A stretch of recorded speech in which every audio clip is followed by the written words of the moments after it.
नमस्कार दोस्तों, स्वागत है आपका ISPCS अकेडमी में। और जैसा कि आप जानते हैं कि हम लोग ध्येय IAS के प्रैक्टिस सेट को कर रहे थे और दृष्टि के भी हमने किए हैं। तो आज यह इसका 11वां पार्ट है और 10 हम पहले कर चुके हैं, तो आप प्लेलिस्ट में जाके इसको देख लीजिए। और चलिए हम स्टार्ट करते हैं। ध्येय IAS का जो उत्तर प्रदेश PCS का जो परीक्षा है उससे संबंधित जो टेस्ट है उसके बारे में बात करेंगे। तो चलिए स्टार्ट करते हैं। यहाँ पर पहला क्वेश्चन देखेंगे हम लोग, और यहाँ पर पहले क्वेश्चन में कह रहा है कि निम्नलिखित पर विचार कीजिए। तो यहाँ पर है एक कठोर संविधान, एकल संविधान, तीसरा है शक्तियों का विभाजन, और चौथा है आपातकालीन उपबंध, और पांचवा है संविधान की सर्वोच्चता। उपरोक्त में से कौन सा भारतीय संविधान की संघीय विशेषता को प्रदर्शित करता है? तो देखिए यहाँ पे पहला हो जाएगा कठोर संविधान, और फिर है शक्तियों का विभाजन और संविधान की सर्वोच्चता, यानी कि ऑप्शन डी इसका सही आंसर होगा। नेक्स्ट क्वेश्चन देखेंगे, और नेक्स्ट क्वेश्चन में लिखा है कि भारत की संघीय व्यवस्था किस मॉडल पर आधारित है? तो दो का हो जाएगा ऑप्शन बी कनाडाई मॉडल पर। तीन में देखेंगे, तीन में लिखा है निम्नलिखित में से कौन सा युग्म सही सुमेलित नहीं है? तो तीन का हो जाएगा आपका ऑप्शन डी 253 अंतर्राज्यीय नदियों से संबंधित विवादों के संबंध में न्याय निर्णय, यह सही सुमेलित नहीं है। तो 353 का जो हो जाएगा वो हो जाएगा अंतर्राष्ट्रीय समझौतों पर अमल करने से हेतु, और जो अंतर्राष्ट्रीय नदियों से संबंधित है वो है 262 से। चलिए नेक्स्ट देखेंगे। 4 नंबर में लिखा है कि अंतर्राज्यीय परिषद के संबंध में कौन से कथन सत्य हैं? तो पहला है कि इसका गठन सरकारिया आयोग की सिफारिश के आधार पर किया गया था। दूसरा है सर्वप्रथम इसका गठन 1990 में किया गया था। तो जो 4 नंबर का हो जाएगा वह है ऑप्शन सी, यहाँ पर दोनों ही कथन सही हैं। चलिए नेक्स्ट देखेंगे, और यहाँ पे 5 नंबर देखेंगे। लिखा है कि भारत की संसदीय प्रणाली एवं ब्रिटेन की संसदीय प्रणाली में अंतर का एक बिंदु है। तो 5 का हो जाएगा यहाँ पर option B shadow cabinet. India में शैडो कैबिनेट का प्रावधान नहीं है, बल्कि यह प्रावधान आपके ब्रिटेन में है। जैसे विपक्ष होता है तो विपक्ष में जैसे पक्ष के मंत्री और इस तरह के सारे विभाग वितरित किए जाते हैं, वैसे ही वहाँ पर विपक्ष भी ऐसी व्यवस्था करती है कि सारे विभाग और सारे मंत्री बनाए जाते हैं, जिसको हम शैडो कैबिनेट बोलते हैं। 6 में लिखा है कि संसद राज्य सूची के किसी विषय पर कानून बना सकती है। तो हाँ, बना सकती है। तो यहाँ पर उपरोक्त सभी हो जाएगा। वह जब राज्यसभा यह घोषणा कर दे कि अमुक विषय राष्ट्रहित में है। दूसरा है राष्ट्रीय आपातकाल के दौरान। तीसरा है अंतर्राष्ट्रीय समझौतों को लागू करने के संबंध में। तो चलिए नेक्स्ट क्वेश्चन देखेंगे। 7 नंबर में लिखा है कि राष्ट्रीय आपातकाल के दौरान संसद द्वारा राज्य सूची के किसी विषय पर बनाया गया कानून आपातकाल के समाप्त होने से कब तक प्रभावी रहता है? बहुत ही अच्छा क्वेश्चन है, और यह है 6 माह तक। ऑप्शन बी हो जाएगा। चलिए यहाँ पर एक सूची दी हुई है, उस सूची को दूसरी सूची से मिलाना है। तो 8 में हम लोग देख लेंगे। तो देखिए राजमन्नार आयोग जो है आपका वो 1969 में गठित किया गया, और उसके बाद है आपका सरकारिया आयोग, तो वह 1983 में। यह क्वेश्चन आप समझ लिए इम्पोर्टेंट ही है। और पुंछी आयोग तो 2007 में, और प्रशासनिक सुधार आयोग यह हुआ है आपका 2000 माफ कीजिएगा 1966 में। तो यहाँ पर ऑप्शन हो जाएगा आपका सी। नेक्स्ट क्वेश्चन देखेंगे। निम्नलिखित में से किस अनुच्छेद के अंतर्गत यह व्यवस्था है कि केंद्र का यह कर्तव्य होगा कि वह बाह्य आक्रमण एवं आंतरिक अशांति से प्रत्येक राज्य की रक्षा करे? तो यहाँ पर 9 का हम देख लेंगे, और 9 का होगा ऑप्शन ए अनुच्छेद 355। चलिए नेक्स्ट देखेंगे। क्षेत्रीय परिषद के संबंध में निम्नलिखित में से कौन सा एक असत्य है? तो 10 का हो जाएगा इसका गठन राष्ट्रपति द्वारा किया जाता है, यह कथन गलत है। चलिए नेक्स्ट देखेंगे। 11 में लिखा है कि राष्ट्रपति अपनी क्षमादान की किस शक्ति के अनुसार किसी दंड विशेषाधिकार मृत्युदंड पर अस्थायी रोक लगा सकता है? तो 11 का हो जाएगा प्रतिलंबन। नेक्स्ट देखेंगे। 12 नंबर में लिखा है कि निम्नलिखित में से कौन सा एक युग्म सही सुमेलित नहीं है? तो देखिए यहाँ पर जो ऑप्शन बी हो जाएगा राष्ट्रपति का कार्यकाल, ये 56 अनुच्छेद 56 से संबंधित है, ना कि 60 से। और 60 में राष्ट्रपति की शपथ के बारे में दिया हुआ है। चलिए आगे बढ़ेंगे और हम 13 देख लेंगे। लिखा है कि निम्नलिखित में से कौन से कथन असत्य हैं? तो तो पहला है कि राष्ट्रपति के महाभियोग में दोनों सदनों के नामांकित सदस्य भी भाग ले सकते हैं। और उसके बाद है कि राज्य विधानसभाओं के निर्वाचित सदस्य जिन्होंने राष्ट्रपति के चुनाव में भाग लिया था वे महाभियोग में भाग नहीं ले सकते। तो यहाँ पर असत्य पूछा है, तो यहाँ पर दोनों ही, ना तो एक ना ही दो कथन असत्य हैं, यानी कि ऑप्शन डी हो जाएगा यहाँ पर। चलिए नेक्स्ट देखेंगे। 14 नंबर में लिखा है कि संसद की सत्रवासान की अवधि में राष्ट्रपति द्वारा जारी किया गया अध्यादेश संसद की पुनः बैठक के कितने समय बाद समाप्त हो जाता है। तो 14 का हो जाएगा 6 सप्ताह के बाद, ऑप्शन डी। आगे बढ़ेंगे और 15 में लिखा है कि संविधान संशोधन से संबंधित अधिनियमों में राष्ट्रपति किस वीटो का प्रयोग कर सकता है। तो 15 का हो जाएगा डी, इनमें से किसी भी वीटो का प्रयोग नहीं कर सकता। नेक्स्ट देखेंगे, जब लोकसभा अध्यक्ष को हटाने के लिए संकल्प विचाराधीन हो। तो 16 का हो जाएगा, तो अध्यक्ष पीठासीन नहीं होगा, ऑप्शन बी। लिखा है कि 17 में निम्नलिखित पर विचार कीजिए। साधारण विधेयक, धन विधेयक, वित्त विधेयक और संविधान संशोधन विधेयक। उपरोक्त में से किन मामलों में संसद के दोनों सदनों की संयुक्त बैठक बुलाने का प्रावधान है। तो 17 का हो जाएगा आपके पास, देखिए संविधान संशोधन में तो बुलाने का प्रावधान ही नहीं है, तो जहाँ जहाँ 4 है आप काट दीजिए, समझ लीजिए आपका आंसर आ गया कि सब जगह 4 है, केवल ऑप्शन सी होगा 1 और 3 में, साधारण विधेयक में और वित्त विधेयक में। धन विधेयक में भी नहीं है। चलिए नेक्स्ट देखेंगे। 18 में लिखा है कि निम्नलिखित में से कौन सी समिति कैग की वार्षिक रिपोर्ट की जांच करती है। तो आप सभी को मालूम है लोक लेखा समिति बहुत ही इंपॉर्टेंट है, जिसमें कि 22 सदस्य होते हैं, 15 आपके लोकसभा से और 7 राज्यसभा से। चलिए नेक्स्ट देखेंगे। 19 नंबर में कह रहा है कि नीचे दिए गए जिनमें से एक अभिकथन और दूसरा कारण है। तो चलिए अभिकथन और कारण देख लेंगे। तो यहाँ पे पहला कथन है कि धन विधेयक के संबंध में राज्यसभा के पास असीमित शक्तियाँ। तो देखिए ये गलत है, यहाँ पे लोकसभा के पास असीमित शक्तियाँ होती हैं, राज्यसभा के पास नहीं। राज्यसभा को धन विधेयक पर 14 दिन के भीतर स्वीकृति देनी होती है, अगर नहीं देंगे तो यह अपने आप पारित हो जाता है। तो यहाँ पर ऑप्शन हो जाएगा डी, ए गलत परंतु आर सही है। 20 में देखेंगे कि निम्नलिखित कथनों में से कौन से कथन सही हैं। तो पहला है कि उपराष्ट्रपति राज्यसभा का पदेन सभापति होता है, बिल्कुल सही बात है।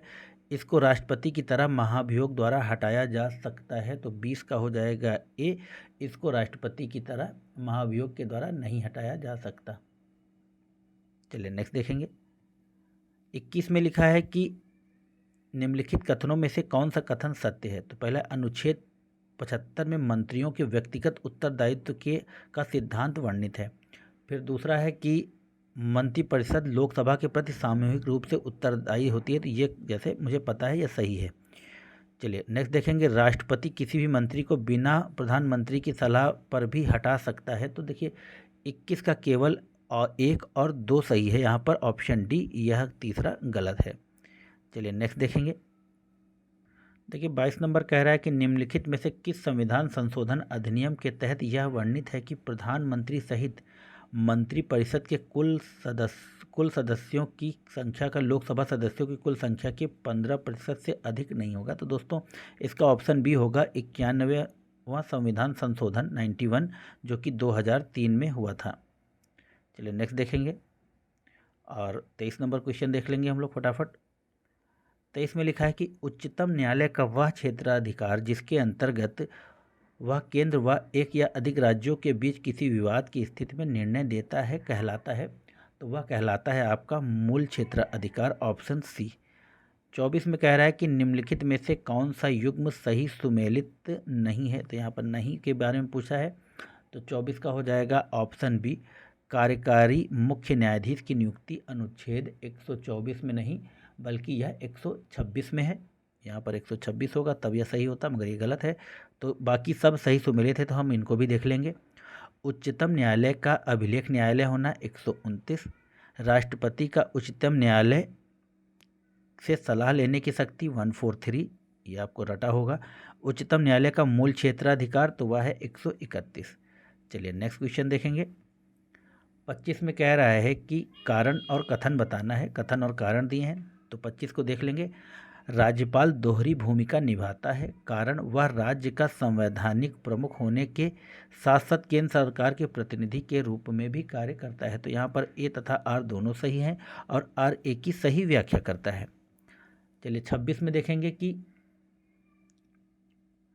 राज्यपाल राज्य विधान परिषद के निम्नलिखित में से किस क्षेत्र के व्यावहारिक अनुभव वाले व्यक्ति को नामित नहीं कर सकता। तो 26 का हो जाएगा आपके पास ऑप्शन डी पर्यावरण। नेक्स्ट देखेंगे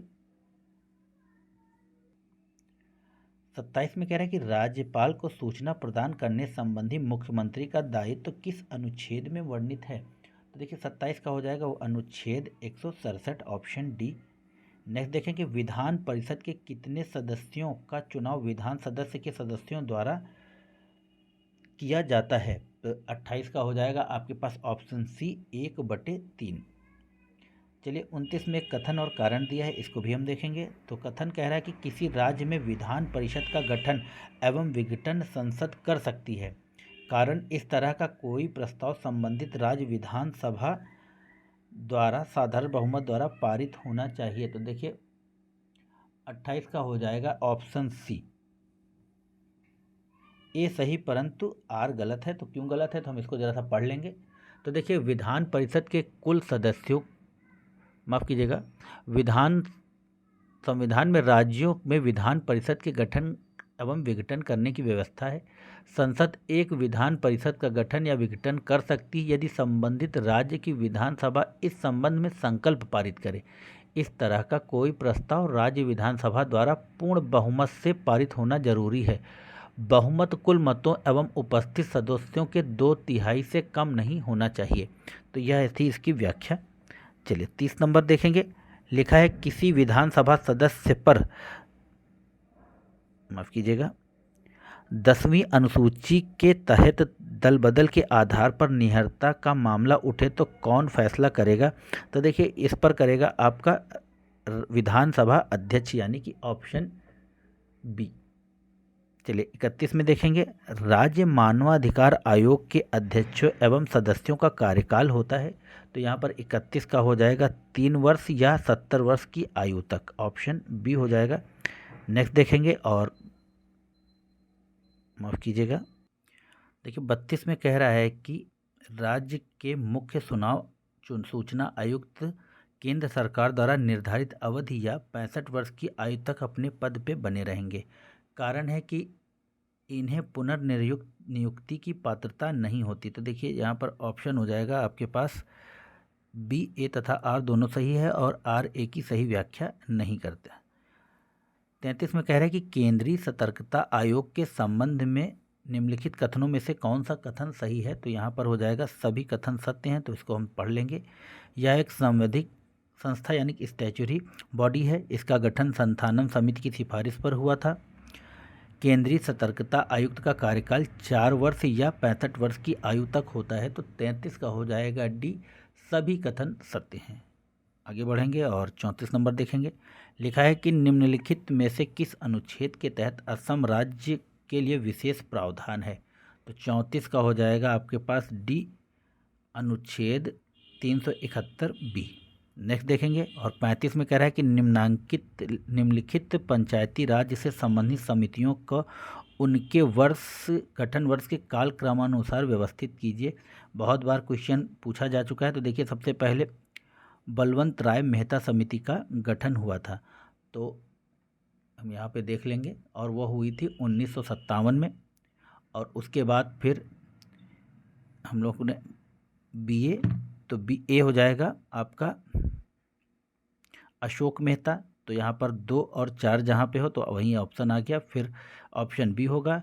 और उसके बाद है JVK राव और उसके बाद LML सिंघवी समिति, तो ऑप्शन बी होगा यहाँ पर सही। नेक्स्ट देखेंगे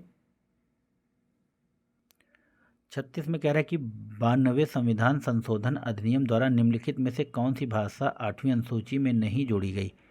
तो 36 का हो जाएगा ऑप्शन डी, मणिपुरी को नहीं जोड़ा गया बल्कि बोडो, मैथिली और संथाली को जोड़ा गया।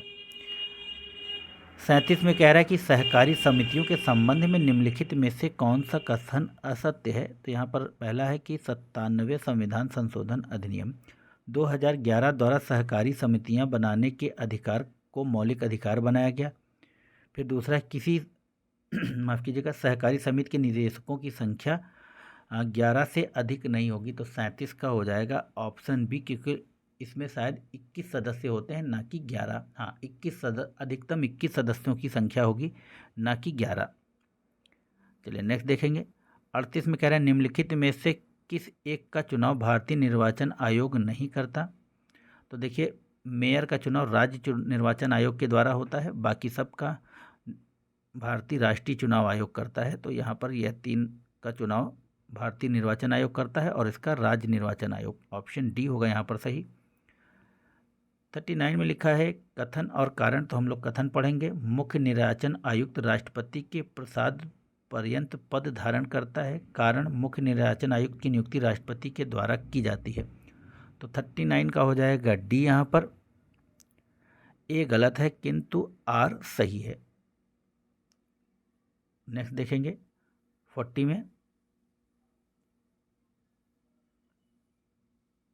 में कह रहा है कि भारतीय संसद के परिप्रेक्ष्य में शून्यकाल कहा जाता है। तो 40 आप जानते हैं, प्रश्नकाल के तुरंत बाद का समय शून्यकाल कहलाता है, ऑप्शन बी होगा, और यह 12 से 1 बजे तक का होता है। निम्नलिखित राज्यों में से 41 में निम्नलिखित राज्यों में से कौन राज्यसभा में एक समान सीटों का प्रतिनिधित्व नहीं करता। तो 41 का सी, ओडिशा। नेक्स्ट देखेंगे 42 में। देखिए 42 कह रहा है कि प्राक्कलन समिति के से संबंधित निम्नलिखित कथनों पर विचार कीजिए। राज्यसभा का इस समिति में कोई प्रतिनिधित्व नहीं होता। फिर दूसरा, समिति की अध्यक्षता लोकसभा अध्यक्ष द्वारा की जाती है। फिर इसमें कह रहा है कि कोई भी मंत्री इस समिति का सदस्य नहीं होता। तो देखिए, असत्य कथन पूछ रहा है, तो यहाँ पर असत्य के देख लेंगे हम लोग। तो केवल यहाँ पर 2 कथन, दूसरा वाला यानी कि ऑप्शन ए असत्य है। तो प्राक्कलन समिति की अध्यक्षता लोकसभा सदस्य द्वारा की जाती है, जिसकी नियुक्ति लोकसभा के अध्यक्ष द्वारा की जाती है, ना कि लोकसभा के अध्यक्ष के द्वारा इसकी अध्यक्षता की जाती है। चलिए नेक्स्ट देखेंगे। राज्य मानवाधिकार आयोग के अध्यक्ष एवं सदस्यों की नियुक्ति राज्यपाल द्वारा की जाती है, लेकिन उन्हें हटाया जा सकता है। तो 43 का हो जाएगा केवल राष्ट्रपति के द्वारा। ये बहुत ही अच्छी बात है। चलिए 44 में लिखा है कि निम्नलिखित कथनों पर विचार करें। पहला है कि नीति आयोग एक गैर वैधानिक निकाय है। फिर दूसरा है नीति आयोग एक गैर संवैधानिक निकाय है। तो देखिए 44 का हो जाएगा आपके पास सी, दोनों ही कथन सही हैं। नेक्स्ट क्वेश्चन देखेंगे 45 नंबर। 45 निम्नलिखित कथनों पर विचार करें। पहला है कि विश्व में सर्वप्रथम लोकपाल की संस्था की कल्पना स्वीडन में की गई। दूसरा है भारत के प्रथम लोकपाल अध्यक्ष पीसी घोष हैं। तीसरा है लोकपाल अध्यक्ष का कार्यकाल 5 वर्ष या 65 वर्ष की आयु तक होता है। तो देखिए 45 का हो जाएगा यहाँ पर 1 और 2 सही है, बाकी यहाँ पर गलत है। और लोकपाल के अध्यक्ष की जो वो होती है, वो कार्यकाल वो 5 वर्ष या 70 वर्ष की आयु तक होता है यहाँ पर, ना कि 65 वर्ष। चलिए नेक्स्ट देखेंगे। 46 में कह रहा है कि निम्नलिखित अनुच्छेदों में से किस एक में यह वर्णित है कि राज्यपाल को सहायता एवं सलाह देने हेतु मंत्रिपरिषद होगी जिसका प्रधान मुख्यमंत्री होगा। बेहतरीन क्वेश्चन, और इसका हो जाएगा 163 ऑप्शन ए। 47 में लिखा है कि निम्नलिखित में से कौन सा एक मुख्य व्यय भारत की संचित निधि पर भारित नहीं है। तो 47 का हो जाएगा सी, उच्च न्यायालय के न्यायाधीशों का वेतन। तो इनका वेतन जो है राज्य संचित निधि से होता है, और इनका जो पेंशन होती है वह भारत की संचित निधि से दिया जाता है। चलिए नेक्स्ट देखेंगे। 48 में लिखा है कि राष्ट्रपति के निर्वाचक मंडल में केंद्र शासित प्रदेशों दिल्ली और पुडुचेरी विधानसभाओं के निर्वाचित सदस्यों को किस वर्ष शामिल किया गया। तो 48 का डी, 1992 में। चलिए नेक्स्ट देखेंगे। यहाँ पे 49 में कह रहा है कि निम्नलिखित में से कौन सा भाग तथा अनुच्छेद केंद्र राज्य विधायी संबंधों के बारे में चर्चा करता है। तो यहाँ पर हो जाएगा भाग 9, अनुच्छेद 245 से 255। चलिए नेक्स्ट देखेंगे। माफ़ कीजिए, भाग 9 नहीं है बल्कि यह भाग 11। आगे बढ़ेंगे। और 50 में कह रहा है कि निम्नलिखित कथनों पर विचार करें। पहला कथन है कि मंत्रिमंडल में प्रधानमंत्री एवं कैबिनेट स्तर के मंत्रियों सहित राज्य मंत्री एवं उप मंत्री भी शामिल होते हैं। फिर दूसरा है कि मंत्रिपरिषद केवल प्रधानमंत्री सहित कैबिनेट स्तर के मंत्रियों की परिषद होती है। तो देखिए 50 का ना तो 1 है और ना ही 2, यहाँ पे दोनों ही कथन गलत हैं। आगे बढ़ेंगे।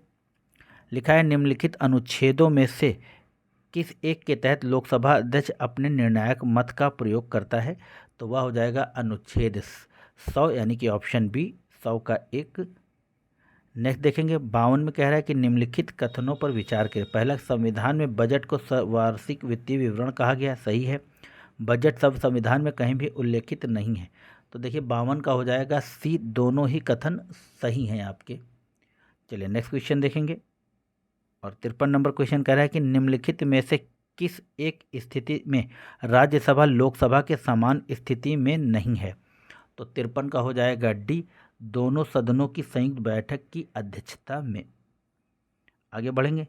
राष्ट्रपति द्वारा क्षमादान की शक्तियों का प्रयोग करते हुए किसी सजा याफ्ता कैदी को दंड की प्रकृति में परिवर्तन किए बिना दंड की अवधि को कम करना कहलाता है। तो 54 का हो जाएगा ऑप्शन ए, परिहार। नेक्स्ट देखेंगे। 55 नंबर में क्वेश्चन में कह रहा है कि एक कथन, भारतीय उच्चतम न्यायालय को न्यायिक अधीक्षक का अधिकार है, कारण भारत में एकीकृत न्यायिक व्यवस्था है। तो यहाँ पर ऑप्शन ए सही होगा, ए तथा आर दोनों सही है, आर ए की सही व्याख्या करता है। चलिए जल्दी जल्दी देख लेंगे। 56 में कह रहा है कि केंद्रीय प्रशासनिक अधिकरण से संबंधित कथनों पर विचार कीजिए। तो पहला है कि यह एक संवैधानिक निकाय नहीं है। दूसरा, इसकी स्थापना 1 नवंबर 1985 को की गई। तीसरा, इस अधिकरण के सदस्य केवल प्रशासनिक क्षेत्र से होते हैं। यहाँ पर असत्य पूछ रहा है, तो 56 का हो जाएगा आपका ऑप्शन 1 और 3 असत्य हैं, क्योंकि यह एक संवैधानिक निकाय है। चलिए नेक्स्ट देखेंगे। लिखा है कि राष्ट्रीय पिछड़ा वर्ग आयोग के संदर्भ में कौन सा एक कथन असत्य है? तो 57 का हो जाएगा ऑप्शन सी, 103वें संविधान संशोधन अधिनियम द्वारा इसको संवैधानिक दर्जा दिया गया, बल्कि इसको 102वें संविधान संशोधन के द्वारा। चलिए नेक्स्ट देखेंगे। नामित शर्मा बनाम भारत संघवाद का संबंध है। तो देखिए ये बहुत ही चर्चित वाद था, और ये है आपका सूचना के अधिकार से संबंधित, ऑप्शन ए। नेक्स्ट देखेंगे। 59 में करें, निम्नलिखित में से किस एक संवैधानिक संशोधन द्वारा आंग्ल भारतीय समुदाय के लोकसभा में प्रतिनिधित्व राष्ट्रपति की शक्ति को समाप्त कर दिया गया है? तो 59 का हो जाएगा 104वें संविधान संशोधन के द्वारा। चलिए 60 में कह रहे हैं, निम्नलिखित में से कौन सा एक उपराष्ट्रपति के संबंध में सत्य नहीं है? तो 60 का सी, इसके चुनाव में संसद के दोनों सदनों के केवल निर्वाचित सदस्य भाग लेते हैं। यह सत्य नहीं है, बल्कि नामित सदस्य भी भाग लेते हैं। 61 का देख लेंगे। भारत का नियंत्रक महालेखा परीक्षक निम्नलिखित संसदीय समितियों में से किस एक का मित्र एवं मार्गदर्शक कहा जाता है? तो वह कहा जाता है 61 का ए, लोक लेखा समिति का। नेक्स्ट देखेंगे। 62 में कह रहा है सत्य कथन का चयन कीजिए। तो 62 में जो सत्य हो जाएगा वो हो जाएगा राज्य वित्त आयोग एक संवैधानिक संस्था है, यह एकदम सत्य है। नेक्स्ट 63 में देखेंगे, निम्न में से क्या भारतीय संविधान का एकात्मक लक्षण नहीं है? तो 63 का हो जाएगा सी, संविधान की कठोरता एकात्मक लक्षण नहीं है। नेक्स्ट देखेंगे। 64 में अभिलेख न्यायालय के रूप में उच्च न्यायालय के पास कौन सी शक्तियां हैं? तो पहला है कि उच्च न्यायालय के फैसले कार्यवाही एवं कार्य परिसाक्ष्य के रूप में रखे जाते हैं, एकदम सही है। इसकी अवमानना पर साधारण कारावास या आर्थिक दंड, दोनों प्रकार का दंड दिया जा सकता है। तो 64 का हो जाएगा आपके पास ऑप्शन सी, दोनों ही कथन सही हैं। चलिए 65 में देखेंगे, निम्नलिखित समितियों आयोगों में से कौन सा एक केंद्र राज्य संबंधों से संबंधित नहीं है? तो देख लेंगे। तो ऑप्शन हो जाएगा 65 का दी, दिनेश गोस्वामी समिति। दिनेश गोस्वामी समिति संबंधित नहीं है, बल्कि यह चुनाव सुधार से संबंधित है, चुनाव सुधार। चलिए आगे बढ़ेंगे। और 66 में लिखा है, संसद द्वारा 2 राज्यों के विधानमंडल के अनुरोध पर संयुक्त राज्य लोक सेवा आयोग का गठन किया जा इसके अध्यक्षों और सदस्यों की नियुक्ति की जाती है। तो 66 का हम देख लेंगे, तो राष्ट्रपति के द्वारा। नेक्स्ट देखेंगे। 67 में एक कथन और कारण दिया हुआ है, तो हम लोग कथन और कारण पढ़ेंगे यहाँ पर। तो लिखा है अनुच्छेद 352 के आधार पर लगाए गए राष्ट्रीय आपातकाल के समय राज्य पूर्णतः केंद्र के अधीन हो जाता है। कारण राज्य विधानसभा निलंबित हो जाती है। तो देखिए 67 का हो जाएगा सी यहाँ पर, ए सही परंतु आर गलत है। चलिए नेक्स्ट देखेंगे और 68 में देख लेंगे हम लोग।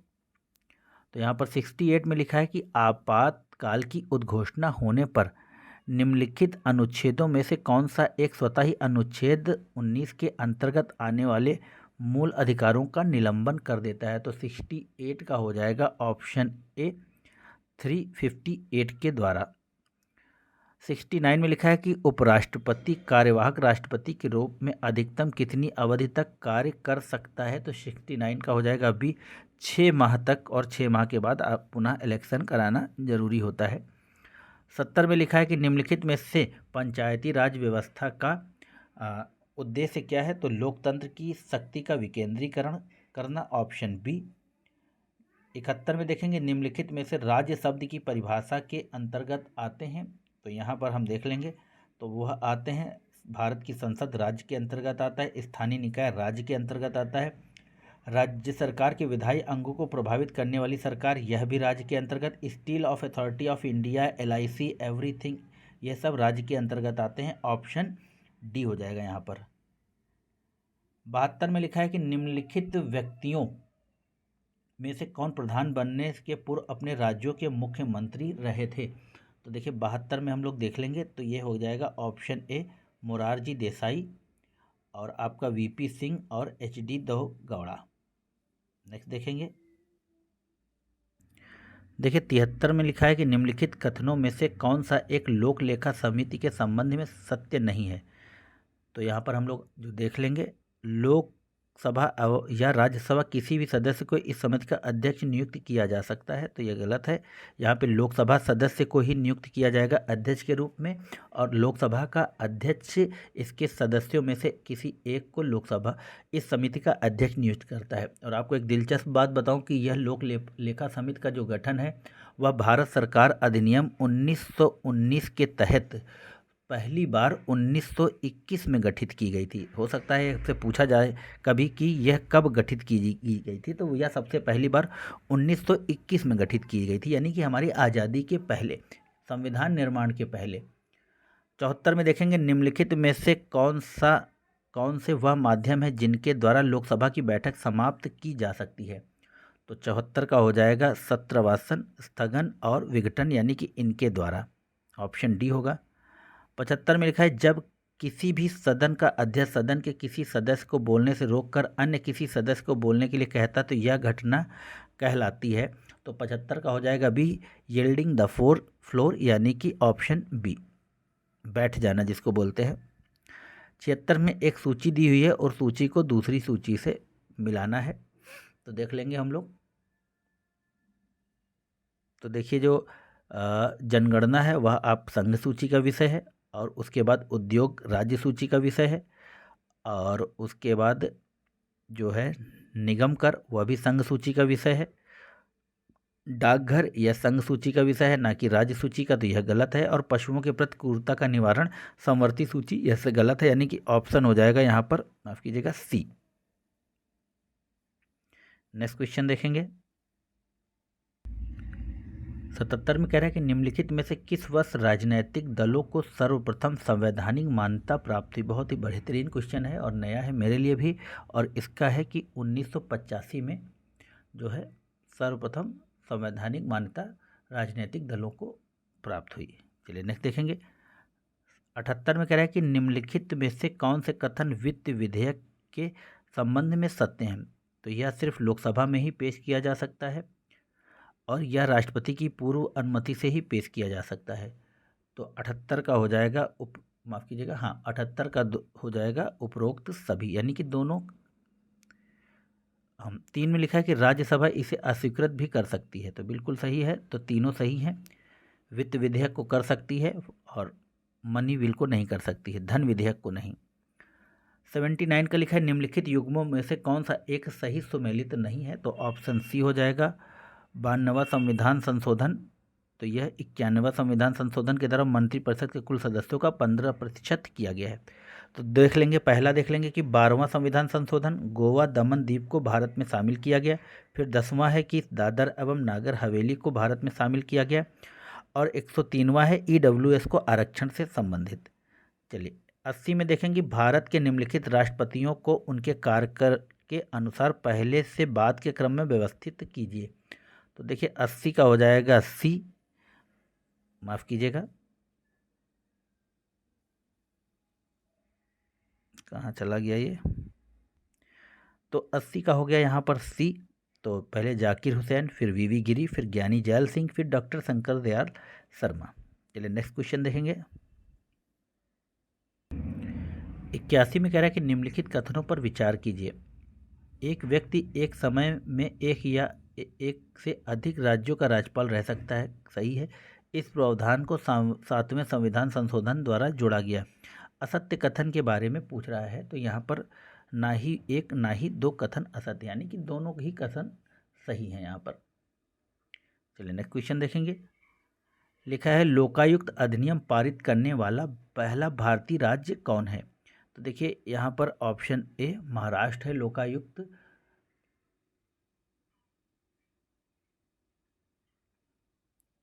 माफ़ कीजिएगा यहाँ पर इसके आंसर में 2 दिया हुआ है, माफ़ कीजिएगा, ऑप्शन बी उड़ीसा है लोकायुक्त अधिनियम पारित करने वाला भारत का पहला राज्य। लोकायुक्त के पद का सृजन सबसे पहले महाराष्ट्र में किया गया और लोकायुक्त अधिनियम पारित करने वाला राज्य उड़ीसा है। यह थोड़ा कंफ्यूजिंग क्वेश्चन था, इसीलिए मैंने भी इसका आंसर फौरन बता दिया। 83 में लिखा है निम्नलिखित में से कौन सा कथन स्थगन प्रस्ताव के संबंध में सत्य है। तो यहाँ पर ऑप्शन सी इसका तात्पर्य है कि सरकार किसी विशिष्ट नीति की आलोचना करना, ऑप्शन सी। 84 में लिखा है कि निम्नलिखित अनुच्छेदों में से किसके द्वारा लोकसभा में अनुसूचित जाति एवं अनुसूचित जनजाति के लिए स्थानों का आरक्षण सुनिश्चित है।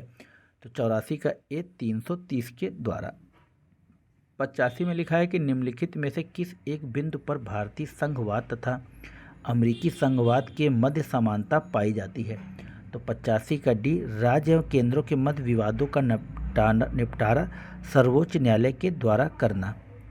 86 में लिखा है निम्नलिखित में से कौन सा निर्वाचन आयोग का प्रमुख कार्य है। तो 86 का हो जाएगा ऑप्शन डी उपरोक्त सभी। यहाँ पे आचार संहिता का निर्माण करना, राजनीतिक दलों को मान्यता प्राप्त प्रदान करना और निर्वाचन की तिथि एवं समय सारणी को तैयार करना। तो यहाँ पर उपरोक्त में से सभी। 87 में कह रहा है निम्नलिखित युग्मों में से कौन सही सुमेलित नहीं है। तो 87 का यहाँ पर सी अनुच्छेद 318 लोक सेवा आयोगों के कार्य से संबंधित नहीं है और बाकी यहाँ पर सभी सुमेलित हैं। नेक्स्ट देखेंगे 88 में राज्य लोक सेवा आयोग के अध्यक्ष एवं सदस्यों की नियुक्ति राज्यपाल के द्वारा की जाती है, इन्हें हटाया जाता है। तो यहाँ पर 88 का हो जाएगा ऑप्शन बी राष्ट्रपति के द्वारा।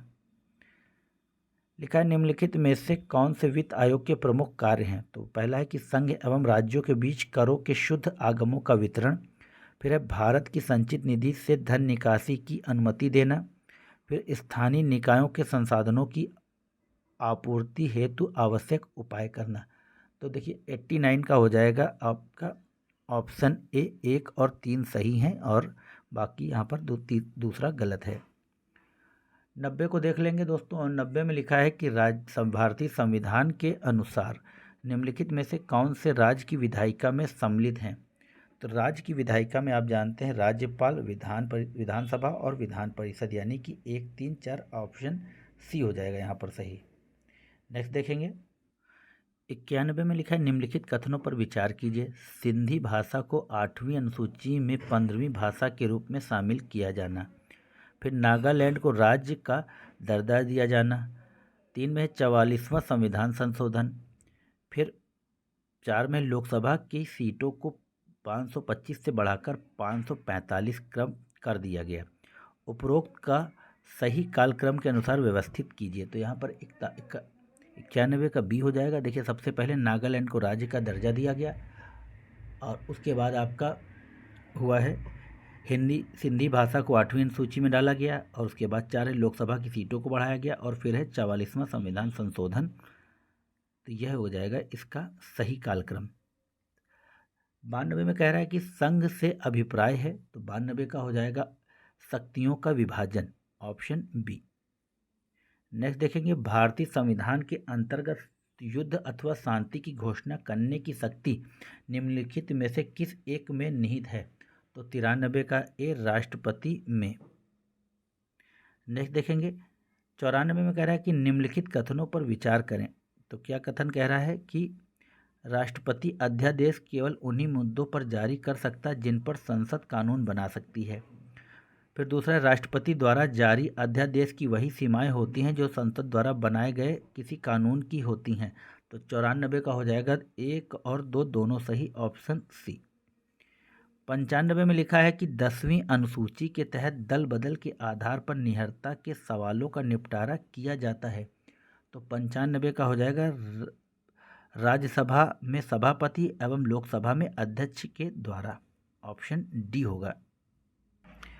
96 में देखेंगे, निम्नलिखित में से कौन सा एक अविश्वास प्रस्ताव के संबंध में सत्य नहीं है?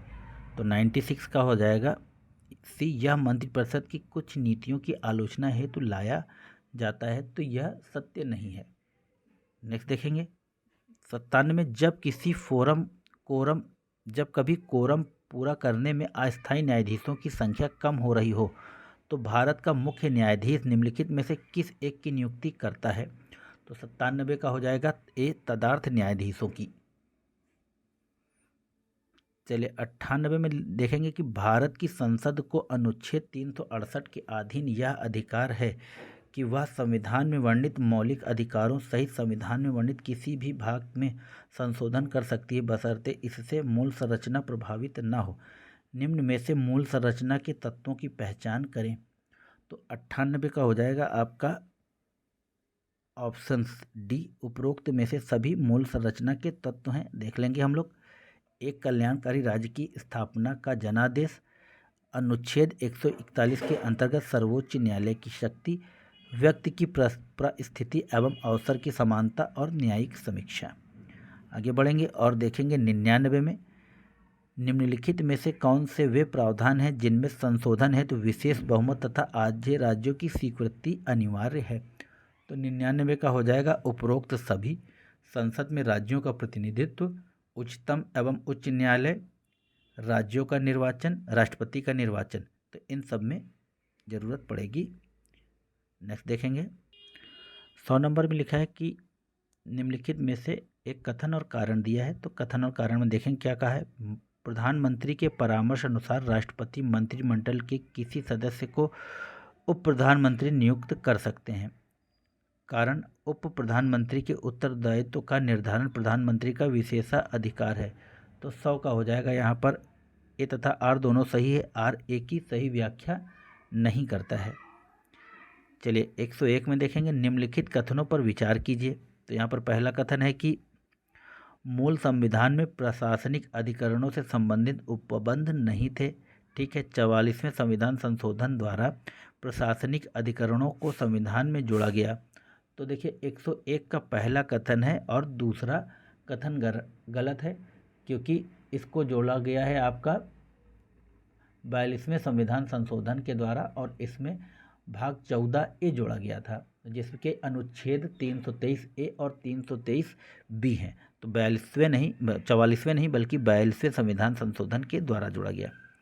चलिए 102 में कह रहा है कि निम्न में से कौन सी एक अखिल भारतीय सेवा नहीं है? तो 102 का हो जाएगा ऑप्शन बी, भारतीय विदेश सेवा अखिल भारतीय सेवा नहीं है, बाकी यह सभी अखिल भारतीय सेवाएं हैं।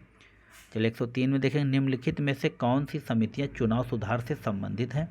तो 103 का हो जाएगा आपका ऑप्शन डी, तारकुंडे समिति, इंद्रजीत गुप्ता समिति और वोहरा समिति।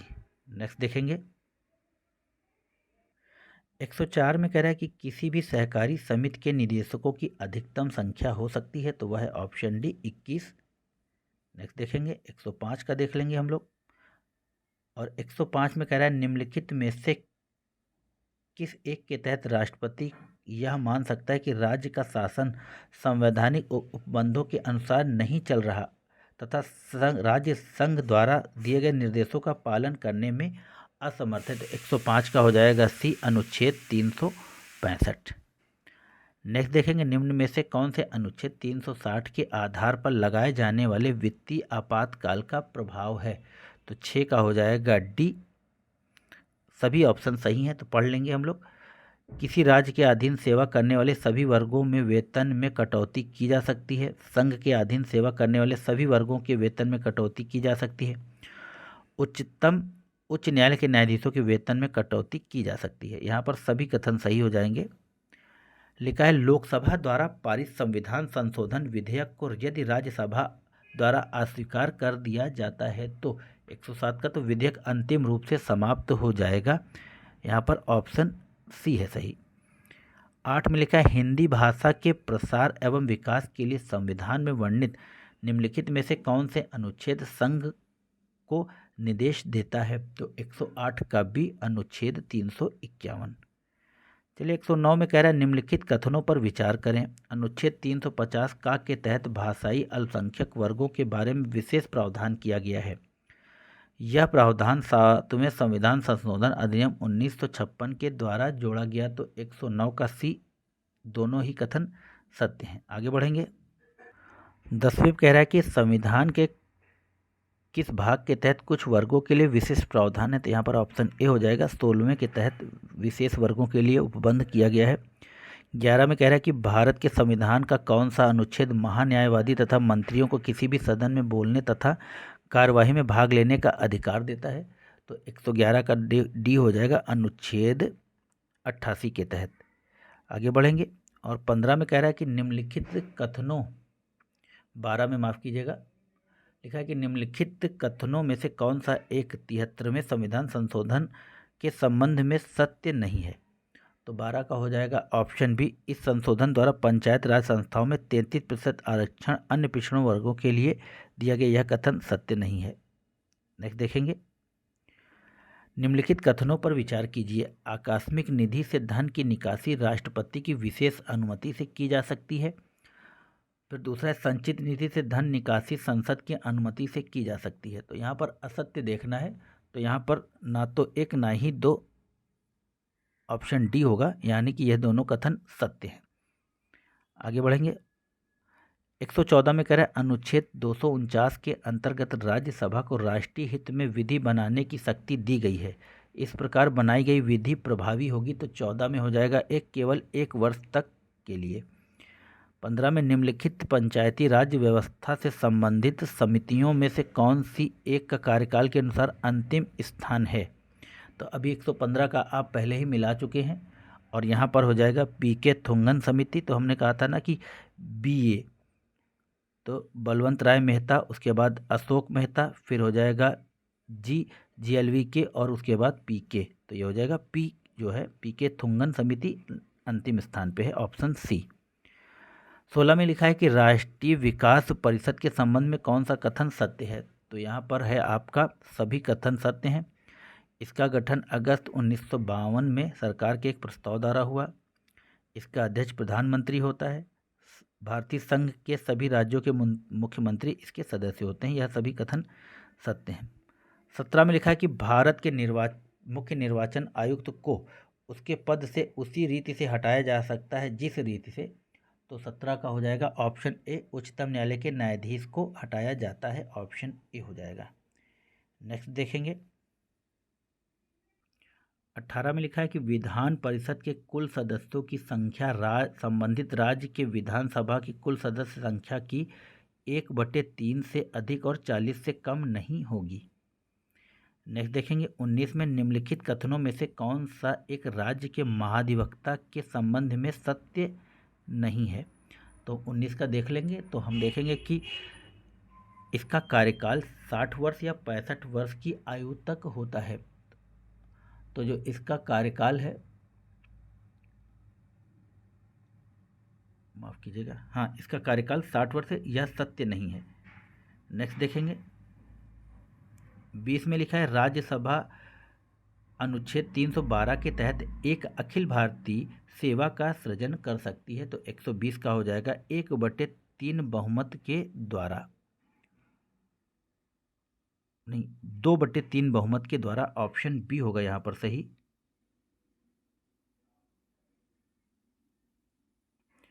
यहाँ पर 21 में एक कूट दिया हुआ है और उस कूट को दूसरी कूट से मिलाना है, और यहाँ पर लोकसभा की सीटें दी हुई हैं और राज्य दिए हुए हैं, तो हम लोग देख लेंगे। देखिए तमिलनाडु में है आपकी 39 सीटें लोकसभा की, और उसके बाद है राजस्थान में 25 सीटें, और उसके बाद है आपका गुजरात में 26 सीटें और महाराष्ट्र में 48 सीटें। तो ये हो जाएगा ऑप्शन डी। नेक्स्ट देखेंगे 22 नंबर में लिखा है कि 42वें संविधान संशोधन द्वारा कुछ विषयों को राज्य सूची से समवर्ती सूची में शामिल किया गया, वह विषय जो इसमें सम्मिलित नहीं है। तो 22 का हो जाएगा विवाह एवं तलाक। नेक्स्ट देखेंगे 23 में लिखा है कि निम्नलिखित में से कौन सा कथन सत्य है? तो राज्य मानवाधिकार आयोग केवल उन्हीं मामलों की जांच कर सकता है जो संविधान की राज्य सूची एवं समवर्ती सूची के अंतर्गत आते हैं। फिर दूसरा, राज्य मानवाधिकार के अध्यक्ष व सदस्यों को केवल राज्यपाल ही हटा सकता है। तो देखिए 123 का यहाँ पर ऑप्शन ए हो जाएगा। नेक्स्ट देखेंगे 124 में कह रहा है कि भारत के महान्यायाधीश के संबंध में निम्नलिखित में से कौन सा कथन असत्य है? तो लिखा है कि वह संसद के दोनों सदनों की कार्रवाई में बगैर मताधिकार में के भाग ले सकता है, किंतु संयुक्त बैठक में भाग नहीं ले सकता। फिर लिखा है कि वह सरकारी सेवकों की श्रेणी में आता है अतः उसे कानूनी अभ्यास से वंचित किया जा सकता है। तो 124 का हम देखेंगे तो असत्य के बारे में पूछ रहा है, तो यहाँ पर दोनों ही कथन असत्य हैं, ऑप्शन सी हो जाएगा। नेक्स्ट देखेंगे 15 में लिखा है कि मंत्रिपरिषद के विरुद्ध अविश्वास प्रस्ताव लाने के लिए लोकसभा के सदस्यों की संख्या होनी चाहिए। तो 25 का हो जाएगा सी, कम से कम 50। आगे बढ़ेंगे और 26 में लिखा है अप्रैल 2022 में उद्यमिता एवं नवाचार में सर्वोत्तम तौर तरीकों के विचार को साझा करने के उद्देश्य से के साथ चतुर्थ विश्व उद्यमी निवेश फोरम कहाँ संपन्न हुआ? तो 126 का ए दुबई के संयुक्त राज्य अमीरात में, ऑप्शन ए हो जाएगा। नेक्स्ट देखेंगे 127 कह रहा है कि निम्नलिखित भारतीय अभिनेत्रियों में से किस एक को टाइम 100 इम्पैक्ट अवार्ड से सम्मानित किया गया? तो 27 का सी दीपिका पादुकोण को। 28 में देखेंगे नरसिंह पेट्टई नागस्वरम नामक वाद्य यंत्र को अप्रैल 2022 में भौगोलिक संकेतक टैग प्राप्त हुआ। यह किस राज्य का पारंपरिक वायु संगीत वाद्य यंत्र है?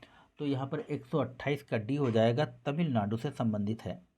नेक्स्ट देखेंगे 29 में लिखा है कि अप्रैल 2022 में Stockholm International Peace Research Institute द्वारा जारी विश्व सैन्य खर्च प्रवृत्ति रिपोर्ट 2021 के अनुसार विश्व में सर्वाधिक सैन्य खर्च करने वाले देशों में भारत का स्थान है। तो 129 का हो जाएगा आपका ऑप्शन बी, तीसरा। नेक्स्ट देखेंगे 30 में कह रहा है कि अप्रैल 2022 में कृष्ण रामानुजम निम्नलिखित में से किस संस्था के अध्यक्ष नियुक्त हुए? तो यहाँ पर वो हुए हैं नेस्कॉम के, ऑप्शन बी। नेक्स्ट देखेंगे 31 में कह रहा है कि अप्रैल 2022 में बाल्टिक क्षेत्र के किस देश में पहला पूर्ण भारतीय दूतावास खोलने के प्रस्ताव को मंजूरी केंद्रीय मंत्रिमंडल द्वारा दी गई? तो यहाँ पर 31 का हो जाएगा आपका ऑप्शन ए, लिथुआनिया। नेक्स्ट देखेंगे 32 में कह रहा है कि अप्रैल 2022 में निम्नलिखित में से किस एक देश ने संयुक्त राष्ट्र विश्व पर्यावरण संगठन से हटने का फैसला लिया है? ये क्वेश्चन इंपॉर्टेंट हो जाएगा और वह है आपका रूस ने, ऑप्शन डी। कुरिल द्वीप समूह विवाद निम्नलिखित में से किन दो देशों के मध्य है? तो 133 का हो जाएगा रूस एवं जापान कुरिल देशों से संबंधित, द्वीपों से संबंधित हैं। 34 में कह रहा है कि इमैनुअल मैक्रो अप्रैल 2022 में किस देश में पुनः राष्ट्रपति निर्वाचित हुए हैं? तो 34 का आपका सी, फ्रांस के। नेक्स्ट देखेंगे 35 में अप्रैल 2022 में निम्न शहरों में से किस एक में भारत के प्रथम डिजिटल बस सेवा का उद्घाटन किया गया है? तो 35 का हो जाएगा बी, मुंबई में। 36 में लिखा है कि 22 अप्रैल 2022 को मनाया गया विश्व पृथ्वी दिवस की मुख्य थीम क्या थी? तो यह भी क्वेश्चन इंपॉर्टेंट है। तो invest in our planet, option B होगा यहाँ पर। नेक्स्ट देखेंगे, लिखा है अप्रैल 2022 में DRDO द्वारा विकसित हेलिना का सफल परीक्षण किया गया, यह एक है। तो 37 का A, anti tank guided missile, option A. 38 में लिखा है कि वर्ष 2026 में राष्ट्रमंडल खेलों का आयोजन किया जाएगा। तो 38 का हो जाएगा ऑप्शन ए, विक्टोरिया, ऑस्ट्रेलिया में। आगे बढ़ेंगे और लिखा है कि भारत द्वारा वर्ष 2023 में आयोजित होने वाले G20 शिखर सम्मेलन के संबंध में निम्नलिखित में से कौन से कथन सत्य हैं? तो पहला है कि भारतीय वाणिज्य मंत्री पीयूष गोयल ने G20 के शेरपा रहेंगे।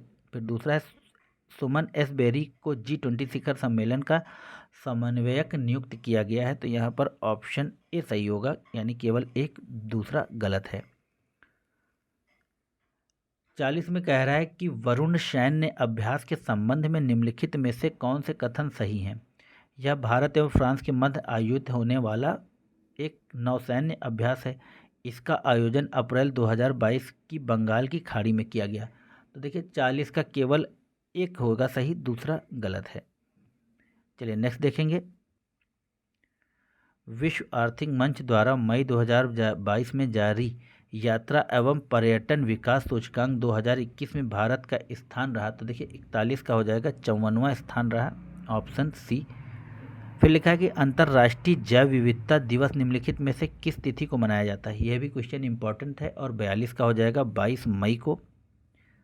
43 में लिखा है कि मई 2022 में संपन्न इंडियन प्रीमियर लीग के फाइनल मुकाबले में गुजरात टाइटंस ने किसको पराजित करके यह मुकाबला जीत लिया? तो यह होगा राजस्थान रॉयल्स को, ऑप्शन ए। नेक्स्ट देखेंगे, 44 में कह रहा है कि वर्ष 2022-23 के लिए निम्नलिखित में से किस भारतीय उद्योग परिसंघ का नया अध्यक्ष चुना गया है, यानी कि किसे चुना गया है? तो 44 का हो जाएगा संजीव बजाज को। 45 देखेंगे, लिखा है कि मई 2022 में डॉक्टर मणिक साहा ने भारत के किस उत्तर पूर्वी राज्य के मुख्यमंत्री के रूप में शपथ ग्रहण की है? तो 45 का सी, त्रिपुरा। 46 देखेंगे और 46 में कह रहा है कि अप्रैल 2022 में माफ कीजिएगा, संयुक्त राष्ट्र पर्यावरण कार्यक्रम द्वारा निम्नलिखित में से किन्हें वर्ष 2021 के champions of the earth life time achievement award से सम्मानित किया गया? बहुत ही महत्वपूर्ण क्वेश्चन है। और 46 का हो जाएगा डेविड एटनबरो को, ऑप्शन बी।